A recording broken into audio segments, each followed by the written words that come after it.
ছাত্রছাত্রীদের সংবর্ধনা ও মেধাবী শিক্ষার্থীদের পুরস্কার বিতরণী, অন্যান্য ধর্মাবলম্বীদের অনেক বক্তব্যই আমরা এখানে শুনেছি। স্বল্পতা সময়ের কারণে একটি হাদিসের আলোকে আমি আমার সংক্ষিপ্ত বক্তব্য এখানে শেষ করব। হাদিসটি হচ্ছে তালাবুল ইলমি ফারিদাতুন আলা কুল্লি মুসলিমিন ও মুসলিমা।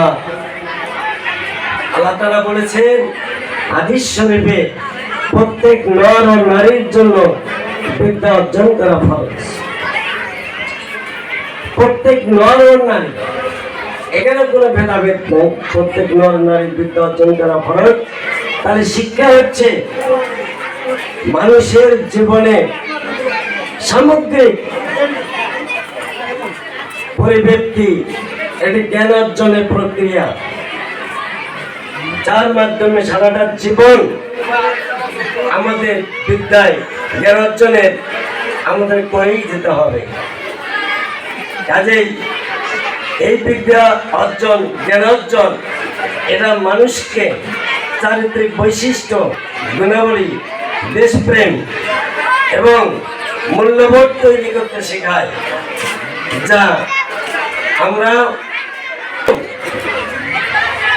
যে একজন শিক্ষক হিসেবে teachers build up of a nation, শিক্ষককে বলা হয় যে জাতি গঠনে হাতিয়ার। আসলে একজন শিক্ষক, সে তার যদি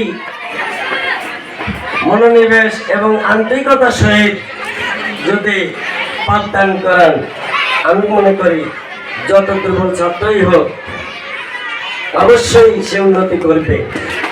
চাই সহযোগিতা অভিভাবক মন্ডলী, এখানে সার্বক্ষণিক অভিভাবক মন্ডলী এবং শিক্ষক মহোদয় পরিচালনা পর্ষদ যদি সহযোগিতা করে তাহলে শিক্ষকরা এগিয়ে যেতে পারে। আপনারা ভর্তি করে দিয়েই যে চলে যান, পেলেন আচার্যের মতো ছাত্রছাত্রী হাতে কলমে কাঁচা হাতের লেখা, তারা আমতা আমতা করে যখন লেখা শুরু করে অ আ করে, সেখান থেকে এ পর্যন্ত পঞ্চম শ্রেণী পর্যন্ত তাদেরকে হাতের লেখা থেকে শুরু করে তিল তিল করে গড়ে তোলা বড়ই কষ্টসাধ্য। যারা শিক্ষক তারা জানেন একজন ছাত্রকে উন্নতি করা কত বড়ই কঠিন। আমি মনে করব যারা বিদায়ী ছাত্রছাত্রী আমরা যতটুকু দিতে পেরেছি, এর মধ্যে যদি শিক্ষক বৃন্দের ত্রুটি বিচ্যুতি যদি হয়ে থাকে, আশা করি বাকি জীবনটিকে তারা শুধরে নেবে। শিক্ষাঙ্গনের প্রতিষ্ঠানে পরিচালক মহোদয় অত্যন্ত অক্লান্ত পরিশ্রম, সেই ভোর থেকে যতক্ষণ পর্যন্ত তিনি ঘুমান না ততক্ষণ পর্যন্ত ছাত্র বনাম শিক্ষকদের মাঝেই উনি বিচারণ করে। আমার খুব ভালো লাগে যে কঠিন পরিশ্রমের মধ্য দিয়ে প্রতিষ্ঠানটাকে এ পর্যন্ত তিল তিল করে গড়ে উঠেছেন। আপনারা দোয়া করবেন আমরা এই প্রতিষ্ঠানটা যেন আরো উত্তরোত্তর উন্নত করতে পারি। সূর্য যেমন নিখিল দ্বারা করে কিরণ দান, আধার পড়ে যায় পালিয়ে জাগে পাখির গান।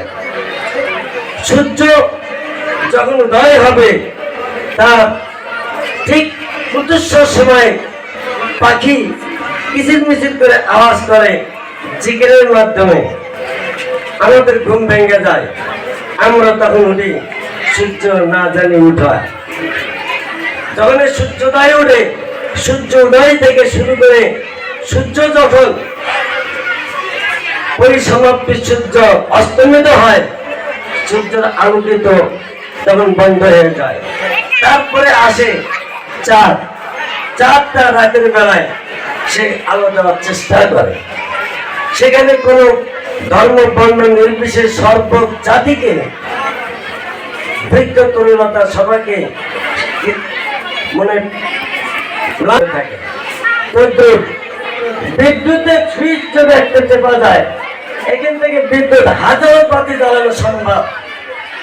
তো কাজেই জুনাইদি ফুকার অন্ধকার প্রতীককে, সে তার অন্ধকার প্রতীককে আলো দেওয়ার চেষ্টা করে, সে তার ক্ষুদ্র আলো দিয়ে প্রতীককে তার অন্ধকার থেকে আলোর দিকে সরিয়ে নিতে। কাজেই আমরা শিক্ষক বৃন্দ আমাদের যতটুকু অল্প পরিসরে জ্ঞান গরিমার দিক থেকে আমরা যতটুকু জ্ঞান অর্জন করেছি বা যতটুকু প্রদান করেছি, জ্ঞান দান করেছি, আপনারা লক্ষ্য করছেন।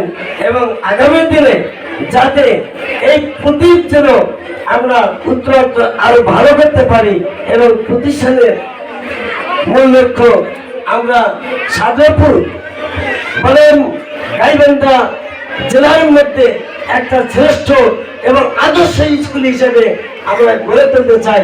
এর জন্য অভিভাবক বৃন্দদের প্রতি আমি প্রত্যাশা রাখছি, তারা আমাদেরকে সর্বাঙ্গীনভাবে সহযোগিতা করবেন।